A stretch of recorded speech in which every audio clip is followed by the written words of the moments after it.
अहमदाबाद विमान दुर्घटनार कारण खोजिब तदंतकारी टीम 3 मास भितरे एही टीम रिपोर्ट देव।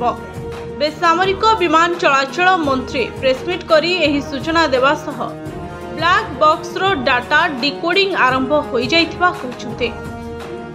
एयरक्राफ्ट एक्सीडेंट इन्वेस्टिगेशन ब्यूरो बा एएआईबी एबे ब्लैक बॉक्स डाटा को डिकोड काम आरंभ करिछि।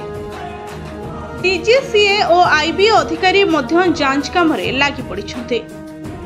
विभागीय सचिव समीर सिन्हा कहते पायलट को मे डे सूचना पाई एटीसी पक्षर तुरंत विमान को फेराई अणाजिबा को चेष्टा करा जायतिला, हेले सेपटू आ कोनोसी उत्तर मिली नथिला। एणे विमान दुर्घटना स्थल रे तदंत को आहुरी सक्रिय करिसंती एनएसजी, एनडीआरएफ एवं फायर रेस्क्यू फोर्स। भारतीय वायुसेनार एक टीम सह फॉरेंसिक टीम भी जांच रे लगी पड़े। सीआईएसएफ एवं डीजीसीए टीम भी अनुधान करिसंते।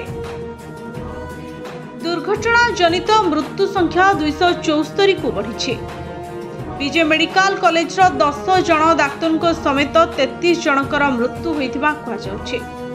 सेपटे मेडिकल कॉलेज बिल्डिंग रे लाखी रहितिबा विमानटीर बाकी अंश को क्रेन लगाई कढ़ा जाइछे। तदंत प्रक्रिया को त्वरान्वित लगी एयरक्राफ्ट एक्सीडेंट इन्वेस्टिगेशन ब्यूरो बा एएआईबी रो अनुरोध कर्मे सबु हॉस्टल खाली करी दिया जाइतिबा सूचना दैछन्ते Vijay medical college dean. Bureau report STV Odia.